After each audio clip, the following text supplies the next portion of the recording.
Sejam bem-vindos a mais um estudo. Nesse momento nós vamos falar sobre o dilúvio, o livro Dilúvio, do Célio João Pires. Vai ser uma série de estudo longa, né? Assim como a que nós vamos fazer, que eu vou fazer sobre o livro do Anzoli, A Lenda da Imortalidade da Alma. Esse será o primeiro estudo e nós possamos ter um bom aproveitamento. Obrigado, Deus, por mais uma chance que temos de aprender um pouco mais. Venha dar a tua sabedoria, nos ajudar a entender cada vez mais as coisas que estamos nesse mundo, em nome de Jesus. Então vamos lá. O dilúvio, Célio João Pires, impacto de asteroides, impactos, né, no plural, extinções em massa, glaciações, formação do Atlântico e a Arca de Noé. Essa é a primeira edição, 2019. Então vamos lá. Vamos começar aqui, né, com os objetivos. Demonstrarei apresentando evidências históricas, geológicas, isso o Célio falando, né? Demonstrarei apresentando evidências históricas, geológicas, paleontológicas, arqueológicas e genéticas de que o dilúvio relatado na Bíblia foi um evento mundial e não uma inundação local. É essencial a demonstração da existência de extinções em massa de animais e plantas sepultados em camadas sedimentares. A existência de sedimentação em escala global provocada por água. A existência de restos de civilizações antigas sepultadas nos mesmos sedimentos em que estão os animais pré-históricos. Evidências da convivência do homem com os dinossauros. Apresentarei também a causa física do evento deflagrador, bem como as suas consequências diretas sobre a geologia, clima e história da Terra. Analisarei a questão do tamanho da arca, quantos animais vieram nela. Apresentarei as evidências de que os povos espalhados pelo mundo atual tiveram origem única. Então essa é basicamente o objetivo geral, os objetivos, né, pelo menos. E aqui a introdução. Tratarei o dilúvio como um modelo científico, não como postulado ou hipótese. Modelo científico é entendido como resultado do processo de produzir uma representação abstrata, conceitual, fenômenos, temas ou processos com o propósito de analisar, descrever, explicar, simular, em geral, explorar, controlar e predizer esses fenômenos ou processos.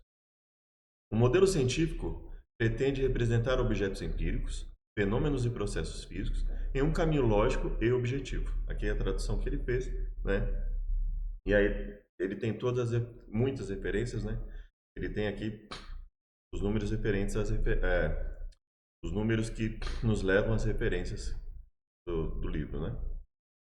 Existem várias declarações de cientistas de diversas áreas que nos dizem que o dilúvio citado na Bíblia foi uma inundação dos rios Tigre ou Eufrates, ou os dois juntos, ou ainda a hipótese mais recente, resultado do rompimento de um dique natural no Estreito de Bósforo, na Turquia, com invasão das águas do Atlântico, no que hoje é o Mar Negro, elevando as águas deste último e desalojando os povos ali residentes nas suas margens e inundando suas cidades, o que poderia ter dado origem às lendas do dilúvio. Então, não significa que ele está tratando aqui o dilúvio como lenda, mas o que ele está dizendo é que existe o relato do dilúvio na Bíblia. Esse relato pode ter sido modificado ao longo do tempo, desde a época que ele ocorreu. Isso pode ter gerado lendas, pode ter gerado, além do evento dilúvio, outros relatos de coisas que não teriam necessariamente ocorrido, né? Não que ele considere o dilúvio como lenda. Um outro ponto também que eu vou observar aqui, o dilúvio, a data do dilúvio, considerando que já havia passado mais de 1.600, 1.700 anos, ou mais de 2.000 anos, desde Adão, então é possível que nem todos os animais da criação original tenham sobrevivido. É possível que depois de tanto tempo, com a maldade do ser humano, nós já tivéssemos alguns animais que não mais existissem, né? Que já estivessem extintos. O dilúvio foi um efeito fundador ou gargalo nas espécies vivas, geneticamente falando. A idade glacial foi uma consequência direta desse evento cataclísmico. E a formação do Oceano Atlântico foi posterior e derivada do abalo das estruturas geológicas da Terra.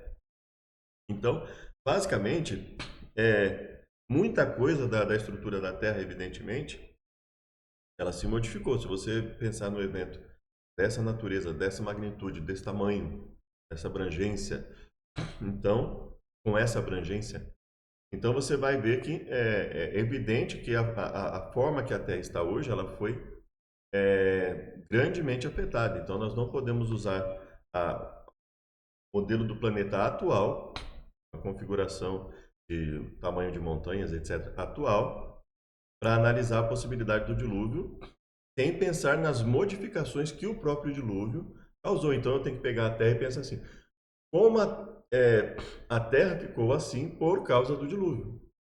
Então, como seria a Terra antes do dilúvio?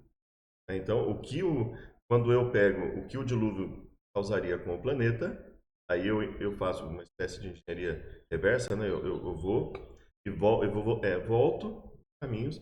Não, então, esse seria basicamente o planeta, né? Essa seria a configuração do planeta antes do dilúvio. O método de pesquisa utilizado por mim é o método histórico-científico, chamado de método das múltiplas hipóteses concorrentes, ou método da inferência para melhor explicação. Ou seja, analisa as opções, vê qual é a mais coerente, qual é a que mais se encaixa aqui. Né? Então, é o que nós fazemos, por exemplo, quando vamos verificar, bom, qual é o mais provável, qual é o mais coerente. Que a Terra seja, ou que o universo seja um conjunto de causas naturalísticas, ou que o universo e a Terra e a vida seja um conjunto de causas, né, que tem origem, pelo menos um ser inteligente, que planejou tudo isso. Então, tendo uma ou várias causas, o que é mais coerente pensar? Então, basicamente aqui, eu tenho as opções. Dentre as opções, qual é a melhor? Qual é a melhor inferência? O que eu posso verificar aqui como a melhor opção?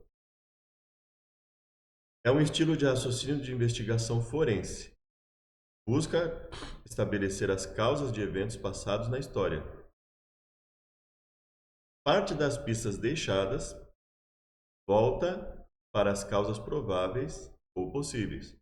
Então, ou seja, faz uma investigação, tenta se estabelecer as causas, né? Observa as pistas deixadas, observa o que nós temos, né, para pesquisar e verifica as causas prováveis ou possíveis. E aí se escolhe a melhor.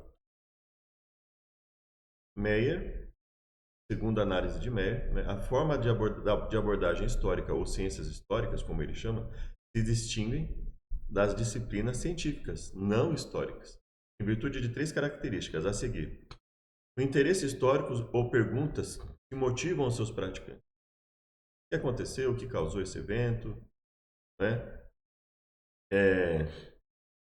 Por outro lado, nas ciências nomológicas ou indutivas, como a natureza normalmente opera ou funciona. Os tipos de inferência distintamente históricos usados. As ciências históricas usam inferências como uma forma lógica distinta. Então, inferir um evento passado a partir de um fato ou pista presente. Nas ciências históricas, encontramos explicações causais de eventos particulares, não descrições nomológicas ou teorias de fenômenos gerais. Métodos indiretos de teste, como inferência para melhor explicação. Comparação do poder explicativo das teorias concorrentes. Então, você pega as teorias. Bom, qual é a teoria? É o design inteligente. E aí você compara, ou seja, pelo menos um ser tem que existir que planejou tudo isso. Os métodos naturalísticos não podem explicar isso. Você tem um método naturalístico. Olha, uma causa, um conjunto de causas, sem a necessidade da existência de um ser inteligente, né, ocasionou tudo isso. Teve como resultado tudo isso que nós vemos. E nós vamos, bom, qual é o mais coerente diante das informações que nós temos? Né? Então, para mim, por exemplo, o mais coerente é o design inteligente. É que existiu um planejador, existiu não só um planejador, mas o executor de todo esse planejamento. Né? Ele planejou e ele foi e desenvolveu tudo isso que existe. Ele tem capacidade intelectual para idealizar tudo isso, Ele tem capacidade tecnológica ou capacidade em si mesmo, né, poder em si mesmo, para desenvolver tudo isso. E ele tem as condições de fazer isso com uma excelente qualidade, né, ou com uma qualidade perfeita. Utilizarei nessa minha revisão do conhecimento acumulado sobre o dilúvio. Considero como evento histórico global, como fonte de informações, livretos relativos ao tema, de abordagem criacionista ou não, enciclopédias, revistas, artigos científicos, notícias sobre descobertas científicas ou históricas relativas ao tema, buscando identificar o artigo original de que se trata, para aprofundar as informações, vídeos, documentários científicos para a televisão e até mesmo filmes, né? Capítulo 1. Dilúvio segundo a Bíblia. O Criador resolveu destruir todos os seres vivos sobre a terra. Novas instruções foram dadas com respeito à alimentação, ao número e tipo de animais que deveriam ser preservados. A chuva torrencial que se seguiu durou 40 dias, e as águas subiram durante mais de 150 dias. A Bíblia nos permite calcular a idade aproximada da Terra após a sua criação por Deus, e conforme calculou o arcebispo irlandês James Ussher, como tendo ocorrido no ano 4004 a.C., e apresentada em sua imensa obra de pesquisa histórica de 1.600 páginas, escrita em latim, publicada no ano de 1600 depois de Cristo. Bom, aqui existem as questões de referentes a como calcular baseado nas genealogias, né, considerando que nem sempre que a genealogia coloca que é filho de alguém, que ele é necessariamente filho, ele poderia ser um sobrinho, um neto, um bisneto, ou seja, um descendente, né? Nem sempre que traduz o termo filho era necessariamente um filho, né? Então vamos lá. Ressalto que o dilúvio não durou apenas 40 dias, como normalmente as pessoas imaginam, mas 377 dias, mais de um ano. É o que ele está querendo dizer o seguinte: o evento não foi só a chuva. Quando ele fala dilúvio, ele não está se referindo apenas à chuva, ele está se referindo à chuva, aos outros eventos, o rompimento do abismo, né, conforme a Bíblia fala, ou seja, de baixo para cima. A ideia de que, como a Bíblia relata, né, do ano 600 até o ano 601 da vida de Noé, que foi desde quando começou até o momento que ele pôde sair da arca. Então é isso que ele está considerando, né? Este acontecimento, segundo a Bíblia, ocorreu 1656 anos depois da Terra ser criada e 2348 anos antes do nascimento de Cristo. Quando ele coloca 1656 anos depois da Terra ser criada, eu mesmo já cometi esse erro, inclusive, né? O que ele está considerando? É feita a cronologia, né, que aí nesse caso ela é mais exata, porque ela fala assim, ó, fulano gerou a ciclano, depois gerou a ciclano, teve filhos e filhas e deu tanto tempo. E aí nós entendemos que seriam os filhos mesmo, né? Porque ele fala de Noé que era filho, depois Sete, etc. Então nós entendemos que aí seria filho mesmo. E aí, até Noé dá 1050 e poucos anos, né? E ocorreu no ano 600 da vida de Noé. Então a gente pega até a data que Noé nasceu, né, 1057, 1056, eu não me lembro exatamente quantos anos. E aí conta mais 600 anos ali, né? Que dá 1656. Né? Então, tá ali na parte de 1056, 1056, quando Noé teria nascido, né? E aí, o ano 600 da vida de Noé é 1656 anos, né? Depois da Terra ser criada. James Ussher usou o texto massorético para fazer seus cálculos. Então, ele considerou a data da criação calculada, ele considerou essa data de criação como tendo ocorrido em 4004. Ele retrocedeu, né? Ali na época que ele fez o cálculo e chegou perto dessa data. E aí, lembrando que nós temos também a questão das genealogias restantes, né? Que ele teria usado para fazer esse cálculo, né? Então, aqui que seria o cálculo, olha, de Adão, né, até 7, 130 anos, depois de 7 a Enos, 105, e assim a gente vai calculando. Aí nós chegamos aqui em Noé, e depois mais 100 anos até o dilúvio, 1656 anos, né? Ano 600 da vida de Noé, né? Destaco que tais cálculos são baseados na versão bíblica que utiliza, na versão da Bíblia que utiliza como fonte o texto hebraico, a versão Massoreta, que é a versão oficial do Taná, do judaísmo moderno, para outra e para as versões atuais católicas e protestantes do Velho Testamento, dos livros de Gênesis a Malaquias, né? E aí agora ele vai fazer uma comparação mostrando a divergência entre o texto hebraico, né?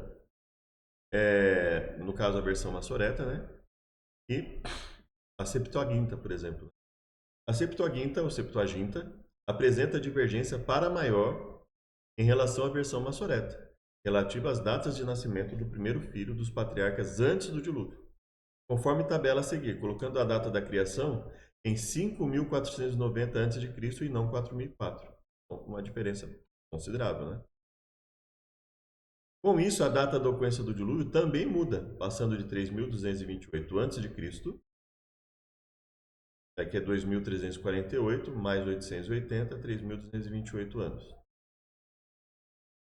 E 2.242 anos após a criação de Adão, incluído mais 100 anos até o dilúvio.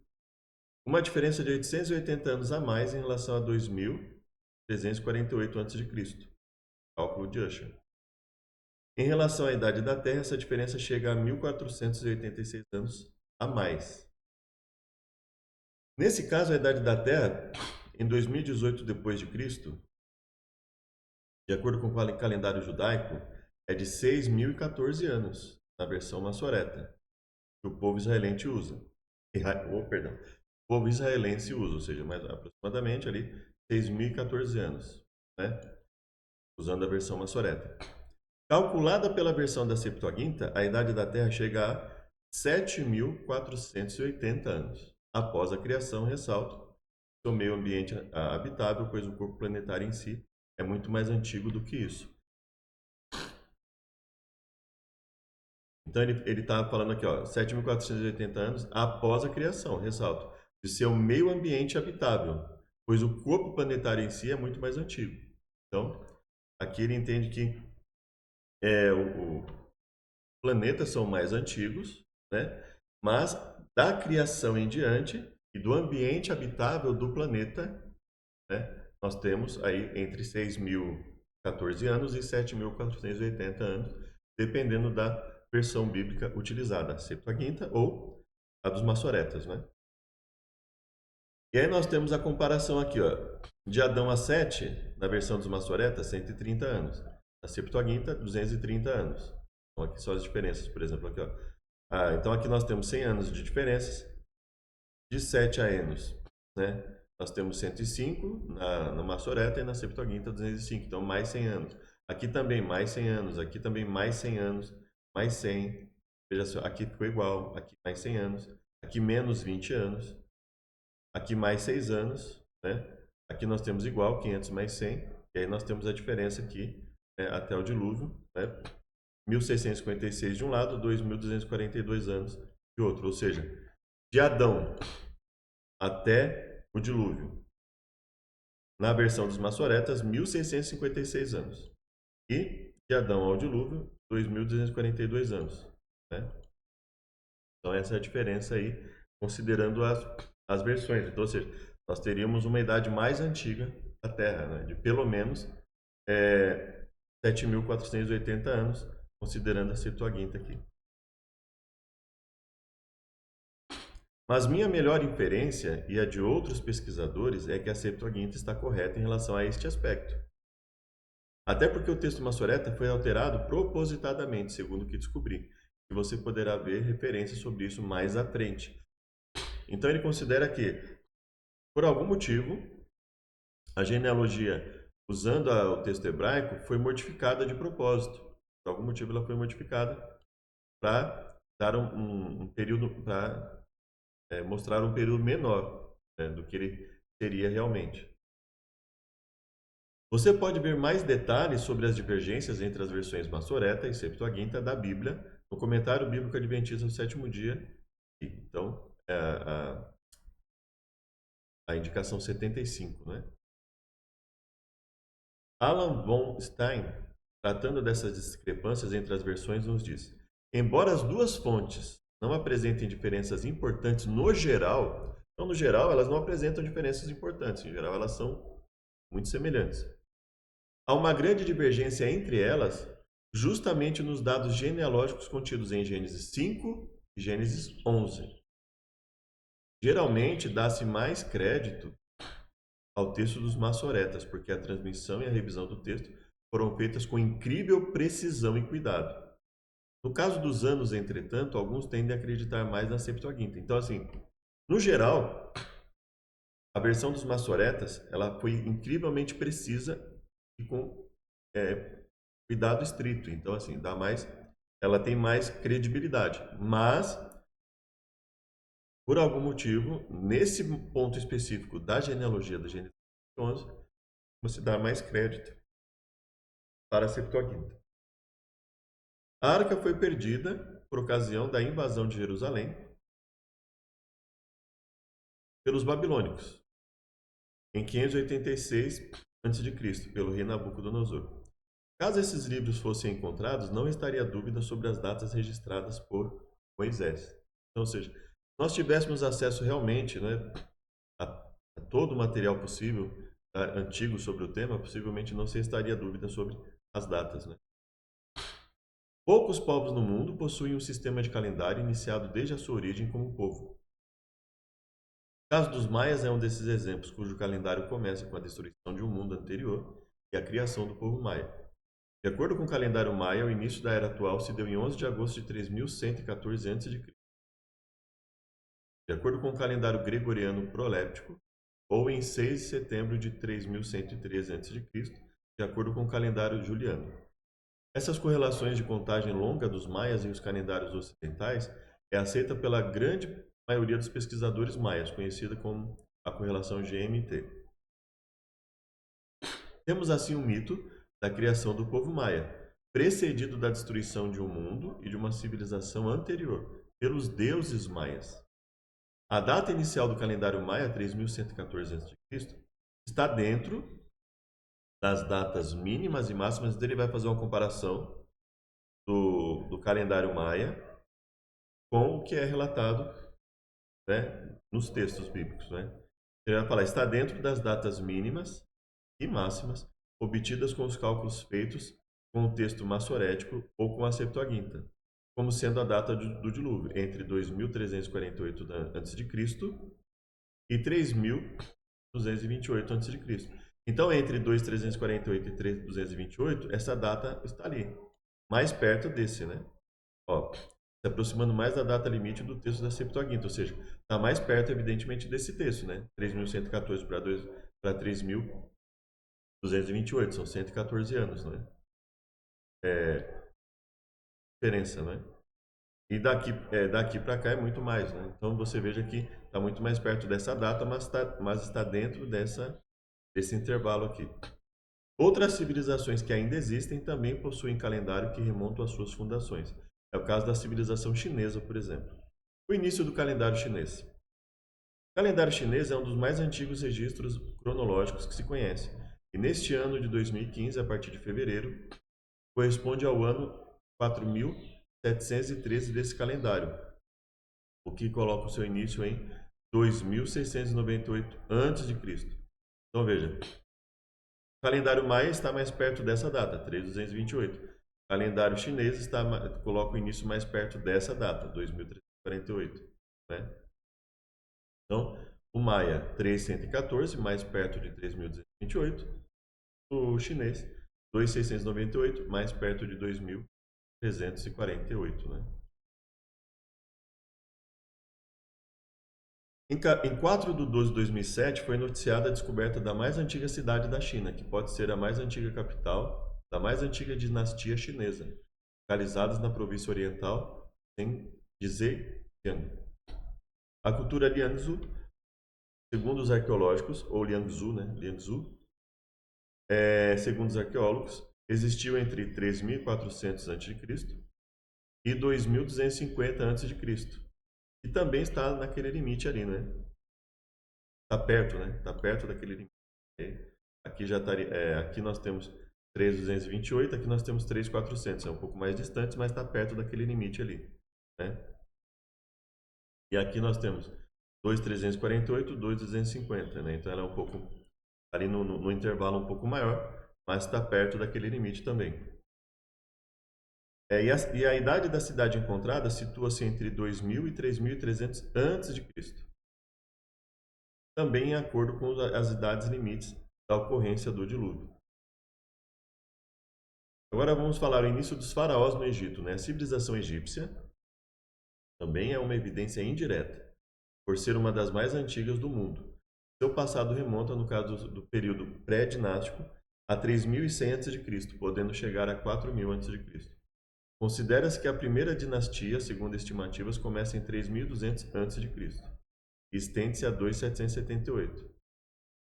Mas datações efetuadas com 211 amostras de arte egípcia, sementes, cestos, textos, permitiu aos cientistas concluir que o Império Antigo e que o reino de Djoser, a velha dinastia, começou entre 2691 e 2525 a.C.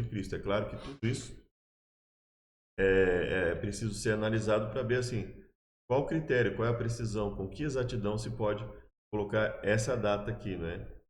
É, por comparação histórica de textos, etc., né? O que foi feito exatamente. A data estimada do início da primeira dinastia, 3.200 a.C., encontra-se perto do limite superior, calculado pelo texto da Septuaginta, 3.228 a.C., também compatível com a data do dilúvio, ou seja, todos esses calendários, eles têm datas parecidas, né? Datas que se aproximam ali é, do intervalo entre o texto massorético e o texto da Septuaginta para falar ali do início do mundo, né? Início da vida, do ser humano, etc. As datas mais antigas são estimativas, algumas delas amparadas pelo método de datação carbono 14. Considero como não precisa, que eu também considero como não precisa. Aliás, basicamente nós não temos nenhum método preciso realmente, né? Uma série de pressuposições que eles usam, né, para datar, obviamente com a intenção de datar a Terra numa idade muito mais antiga, obviamente, entre outras coisas, para desacreditar qualquer possibilidade de crença numa Terra jovem, por exemplo. Pois quanto mais antiga for a data obtida, mais difícil é que seus pressupostos sejam corretos, dado que não é possível demonstrar a relação exata entre as quantidades de carbono 12 e 14 disponíveis na atmosfera naquela época, baseada nas quantidades de carbono 12 e 14 inferidas antes da era industrial. Ou seja, é uma série de pressupostos muito sensíveis, né, para se datar por esses tipos de métodos. Data da construção da Grande Pirâmide. A Grande Pirâmide de Quéops, ou Khufu, sendo a maior das três pirâmides. Acredita-se ter sido construída para ser a tumba de Faraó Quéops, da quarta dinastia, cujo reinado se estendeu de 2521 a 2528 a.C. A data atribuída à quarta dinastia também está dentro das datas mínimas e máximas obtidas pelo dilúvio, com base nessa teoria em que a disposição das pirâmides representava parte da constelação do Órion, no caso, o cinturão do caçador. Olha, com base nessa teoria em que a disposição das pirâmides representava parte da constelação do Órion, no caso, o cinturão do caçador, buscou-se verificar astronomicamente se essa ideia possuía algum fundamento. Encontrei na página Estatísticas da Grande Pirâmide, ele tem a referência, né?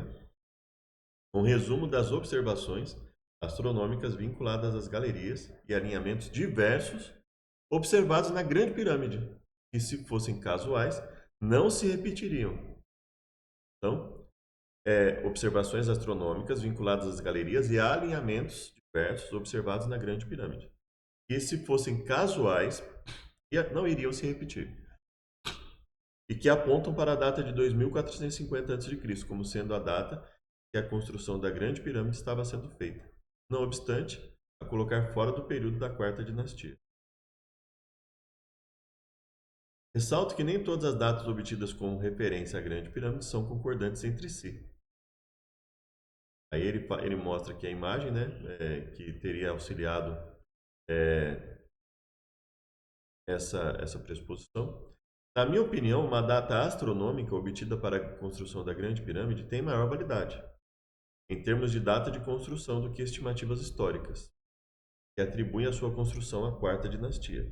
Então, para ele, a verificação astronômica para analisar a data ela é mais precisa, né?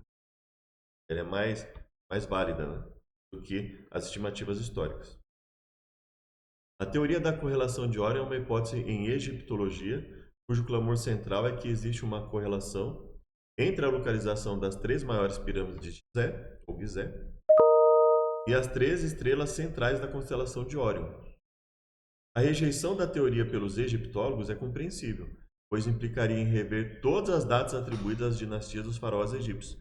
Então aqui é o que ele está colocando o seguinte, ele prefere cálculo astronômico e ele também percebe que existe uma questão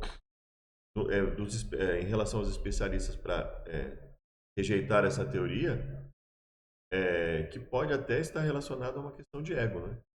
Pode estar relacionada a uma questão científica, mas pode simplesmente ser uma questão de ego ali de vai ter que rever tudo, vai ter que admitir que tem um monte de erro, né? Então, mas o que ele coloca aqui é que independente da teoria apontada, todas essas datas elas apontam para uma certa harmonia, né? Uma certa, vamos dizer assim, uma validação de uma data próxima para a origem dos seres humanos, né? Outra evidência indireta que nos permite estabelecer limites, e não só uma data próxima, mas uma data que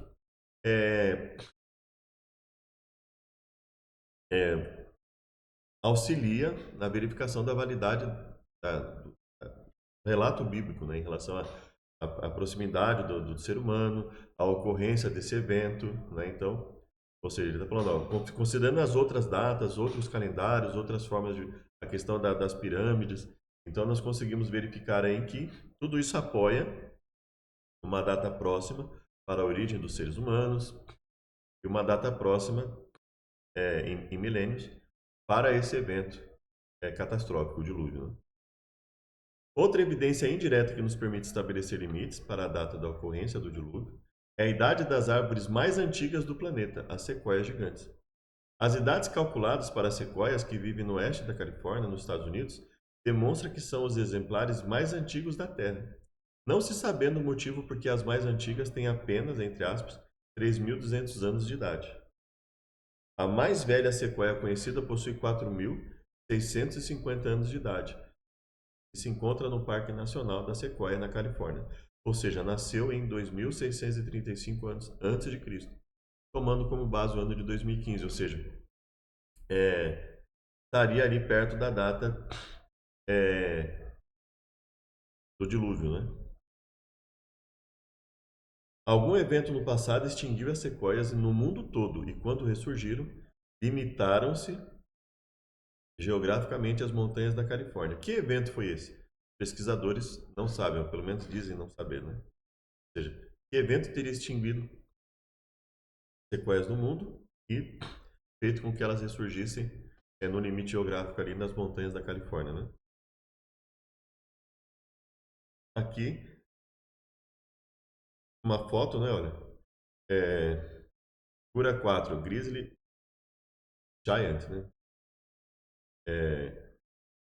Em Mariposa Grove, no Yosemite National Park. Sequoia. Aqui o nome científico, né? Sequoia Dendron Giganteum. Ou Giganteum. Para ter uma noção da escala, observe as pessoas próximas à árvore. Então aqui nós temos as pessoas e aqui nós temos a árvore, né? Nós temos uma ideia do tamanho. Mais uma evidência acrescentada às anteriores. Quando, em 1964, um pinheiro, Bristlecone Pinus longeva, né? Que é um A em P, né? Então é Pinus longeva, né? É parecido um pouco com termos que são usados no direito, né? Como amicus curiae, né? Não é nem A nem E, né? Inus longeva, vamos pensar assim. Que vivia perto da linha verde do Pico Wheeler, leste de Nevada, Estados Unidos. Foi cortado para estudos. Descobriu que ele tinha pelo menos 4.862 anos de idade, ou começou a crescer em 2.898 a.C., tomando por base 1964, o ano que foi cortado. Não obstante ser mais velho em 263 anos que a mais velha sequoia conhecida, então, um pinheiro que é mais velho do que a mais velha sequoia conhecida, né? Ainda está dentro da data limite para a ocorrência do dilúvio, calculada pela Septuaginta, 3.228 a.C. Constatei e relatei, a gente não vai pegar só as partes que são marcadas. The Ancient Chronology, referência anterior que apresenta que a Septuaginta, versão grega do Antigo Testamento, traduzida do hebraico, estava em uso desde 282 a.C. até 325 d.C., mas encontrou sérios problemas para continuar existindo devido às ordens do imperador Constantino, converso ao cristianismo. Por fim, descobri e recomendo leitura dos motivos da divergência das idades da genealogia dos patriarcas.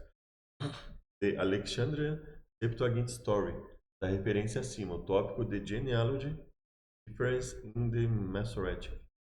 Alexandrian 70, né? And Samaritan Pentateuco. Então aqui seria 70, né? 70 and Samaritan Pentateuco. Ou as diferenças de genealogia no Massorético, Alexandria 70 e Pentateuco Samaritano.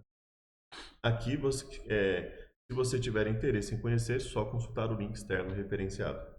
É minha melhor inferência de que o texto da Septuaginta, no que diz respeito à genealogia dos patriarcas, antes e após o dilúvio, representa adequadamente os originais escritos por Moisés, e que o texto massorético, base das Bíblias ocidentais, sofreu alterações propositais nas datas dos nascimentos dos primeiros filhos dos patriarcas, pelas razões expostas nesse livro, né? Esse material. Das referências acima e nos hiperlinks internos do texto referenciado. O trabalho de Chris Hardy e Robert Carter demonstrou pela cronologia da Septuaginta que a Terra tem no máximo 7.680 anos e no mínimo 7.336 anos. Isso considerando a cronologia, tendo em mente as genealogias ali, provavelmente, né? No caso, a idade de seu meio ambiente habitável. Então, ele está enfatizando isso, né? Ele crê que, pelo que eu entendo, a Terra seria mais antiga, mas o ambiente habitável é recente. O corpo planetário em si é muito mais antigo do que isso. Também calcularam a data do dilúvio, sendo a máxima 3.386 a.C. e a mínima 3.171 a.C., considerando ali uma margem de erro da data, né? 3.228, então mais um pouco menos. Pela cronologia do texto massorético, a idade da Terra, a idade máxima do ambiente habitável, que ele considera aqui, né?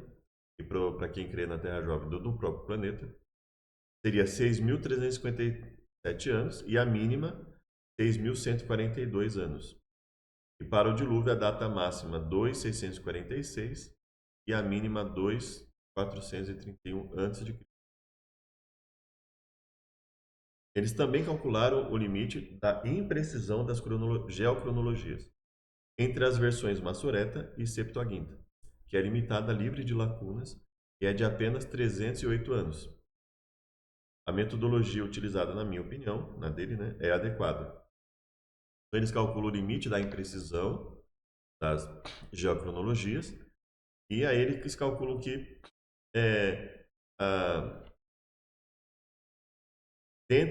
considerando essas versões, né, a imprecisão ali seria que é limitada a livre de lacunas e é de apenas 308 anos. Assim, não se pode dizer genericamente que a idade da Terra, seu meio ambiente habitável, é de cerca de 10.000 anos, pois as cronologias não autorizam tal afirmação. Pode-se dizer que a idade da Terra é de, no máximo, 7.680 anos. Ele, particularmente, o Sérgio João Pires, né, calculou 7.480, pela cronologia do texto da Septuaginta, e no mínimo 6.142, pela cronologia do texto massorético. Então, assim, aí a gente precisa ver se ele considerou, né, as possibilidades de haver ali pessoas que não eram necessariamente pais, etc. Mas como isso poderia interferir no cálculo baseado na genealogia, mas ele fez um cálculo aqui e colocou basicamente essa data. Então ele falou, não poderiam falar que é cerca de 10 mil anos. Né? O que a gente poderia falar no máximo é que é 7.680, e aí para ele seria 7.480 o máximo, e o mínimo 6.142. Ou seja, entre um pouco mais de 6 mil anos e perto de 8 mil anos. Né?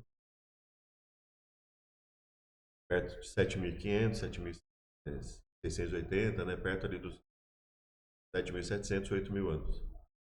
Longe de se constituir um grande problema, o resultado é que existe uma data limite para a ocorrência do dilúvio, ficando entre 3.386 a.C., pela Septuaginta, e 2.431 na Massoreta. Então ele falou, ó, tem um limite aí, pela análise bíblica, pelo que se considera ali, analisando as genealogias, que, pelos dados históricos, etc., que o dilúvio ocorreu entre essa data, entre 2.431 a.C. e 3.386 a.C. Um cálculo retroativo com as genealogias nos fornece a data de 2.520 anos antes de Cristo. Só o texto original poderia esclarecer essa dúvida. Então veja, quando a gente considera aqui pela genealogia e a data máxima, nós vemos que um dos motivos poderia ser, né? Talvez até essa questão mesmo de a Bíblia fala que A gerou a B e não é necessariamente pai. Poderia ser um avô, um bisavô, um ascendente, né? E só o texto original poderia esclarecer a dúvida. As idades da cultura egípcia, não obstante haver um suposto consenso entre os arqueólogos e egiptólogos, existem sérios questionamentos sobre a sua validade absoluta. Um documentário, Patterns of Evidence, de Êxodos, Padrões de Evidência ao Êxodo, do pesquisador e cineasta Tim Mahoney, questiona isso com dados arqueológicos, para mim, muito claros e convincentes. Ele fala assim, é no mínimo questionável esse consenso entre os arqueólogos e egiptólogos sobre as idades da cultura egípcia. Mas mesmo os considerados, né, ou seja, apontam ali para uma data próxima do ambiente habitável, pelo menos, ou caso até a jovem, para a própria idade do planeta, né? Ou seja, é recente, a história relatada na Bíblia realmente é recente, e os dados de outros povos também apontam para uma existência recente da humanidade, né? Um evento limite traçou uma linha divisória para a vida desses tipos de árvores, tendo sido extintas antes desse evento, que começaram a vida fornecendo-nos a data aproximada de sua extinção, cerca de 3 mil anos antes de Cristo. E tais idades também se enquadram na data limite do dilúvio. Então, nós vimos até o capítulo 2 aqui, né? Posteriormente, nós vamos para o capítulo 3, as teorias científicas em massa, né? E ele fala aqui sobre 6 extinções que, teoricamente, a ciência considera. Posteriormente, nós vamos dar continuidade. Vai ser um estudo longo, são muitas coisas a se considerar, mas aí nós vimos aqui nesse estudo a data considerada, né? Entre 1648 ali, e 2000 e 3000, né? 3600, não, aí eu estou confundindo, peraí. Então vamos colocar assim, entre 1656 e 2208, né? Desde Adão, né? E só para rever aqui, né? Entre 3.386 a.C. e 2.431 a.C. Seriam aí as possibilidades. E a idade da Terra, ou do ambiente habitável ou do próprio planeta, entre 7.680 anos e 6.142 anos. Né? Vou pegar os últimos, muita data. Então, a Terra teria aí, por essas contas, no máximo 7.700 anos, no mínimo 6.142 anos, ou seja, 6 mil e poucos anos, a quase 8 mil anos, né? E o dilúvio teria ocorrido entre 3.386 a.C. e 2.431 a.C. Ou seja, uma data mais ou menos recente, né? Então, entre ali 1600 e pouco e 2200 e poucos anos, né? A partir de Adão em diante, né? É o que eles considerariam ali esse período, né? Então, nós vemos aqui, aqui dá quase 1000 anos de diferença, né? Então, nós vemos que existe essa questão em relação à data, mas considera-se que ou a Terra é jovem ou o ambiente habitável é jovem, né, de acordo com a versão de cada um. E aí ele aponta aí a data do dilúvio, né, ou seja, considerando o ano 600 da vida de Moisés, ele enfatiza a questão de que não foram só os 40 dias de chuva, não são só os 40 dias de chuva que devem ser considerados na questão do dilúvio, mas desde o começo, primeiro dia de chuva, até o momento que Noé saiu da arca, né, um pouco mais de um ano, do ano 600 ao ano 601 da vida de Noé. Então nós vamos dar continuidade nos próximos estudos e esperamos que possamos contribuir para essa. Meu Deus, obrigado por mais uma oportunidade de falar desses assuntos e aprender um pouco mais. Dê a tua sabedoria, em nome de Jesus. Amém. Obrigado e até o próximo estudo.